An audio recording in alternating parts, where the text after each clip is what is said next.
Today, Samia Suluhu has publicly defended what she believes was a state-sponsored coup that went down during the Tanzanian elections. And she also believes that, the West has totally no rights and no voice and no place to criticize what's going on in her backyard, and that's her country.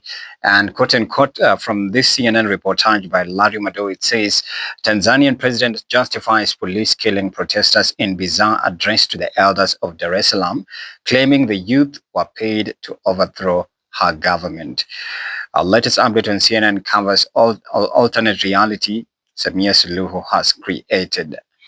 And then as well, there's a Swahili interpretation of it that says rais wa Tanzania awatetea polisi waliouawa idadi kubwa ya watu kwa hotuba ya ajabu kwa wazee wa Dar es Salaam, akidai kuwa waandamanaji walilipwa ili kuipindua serikali yake. I mean, this is exactly what was said right here in this country. I don't think it's something different. It doesn't sound really strange. Remember during the Gen Z protest, they said they were hired goons. They were sponsored by, what was the farm again? Ford something, But yeah, this again just tells you that Samia Suluhu is standing on business, and she vehemently as well spoke against mostly the West, overseas countries that have vehemently as well pointed. In fact, the United States Senate was moving a probe and a motion to have Samia Suluhu's election scrutinized, including a petition that was filed by a petitioner in Madrid to the ICC court. It's a motion as well that was presented to a judge bench that's yet to actually sound. I've not seen any developments on it or a reaction or a sound off on it, but there's also been, let's say, vote to actually have her appear in, let's say, public scrutiny places where she has to answer to what exactly transpired in that CNN's forensic expose that actually detailed that protesters were shot and killed. Those who were found half dead were forced to be buried alive in secret mass graves. That already tells you that that's dictatorship, But also she spoke up against, some of these overseas countries, developed countries who think they have a voice of her business happening in her backyard, her country once again. She says, who the hell are you to have a word or a say about my country? And she talked about as well, because the European Union pulled out funding of the aid. And initially, before even when Donald Trump came into office, remember, in fact, a couple of days ago, it was World AIDS Day. President Donald Trump refused to even sound off on it. And this is because, Donald Trump cut off ties totally with developing countries. And in fact, he has put out laws by the ICE that will now just completely curtail and bar any African from visiting the United States, either to go work there or live there. So that has been disconnected through the new ICE ban. He has also as well, disconnected, visas for already people who are working there, including green cards. He said that they're under scrutiny.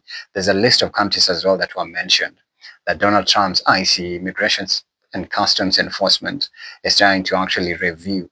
Even does Harvard, that was, I think, coming from the federal government or, a reserve. The funding was cut off. It was paused. And now, with what's happening, I don't think the West really has a voice when it comes to African issues. So Samia Suluhu is definitely winning. She's winning. But she has fired back and told them, who are you to have a say of the things happening in my country while you guys are having your own storms and, trouble, wahala over there? I'm nowhere to even sound off on your troubles and your chaos. But why do you feel entitled to sound off on mine? But that's just justification, literally justifying the bloodbath that went down in Tanzania.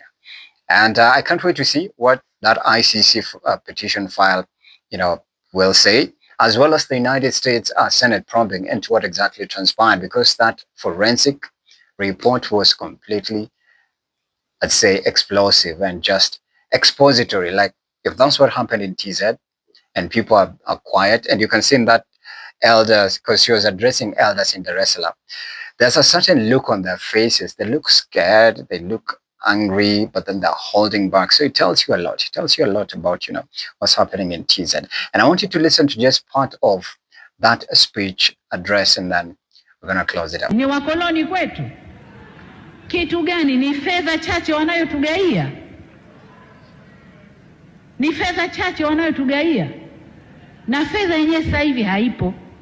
Tunafanya biashara, wao wapate na sisi tupate. But this just comes, I think between now, because tomorrow will be 4th. Tomorrow will be 4th. No, tomorrow will be 3rd, yeah?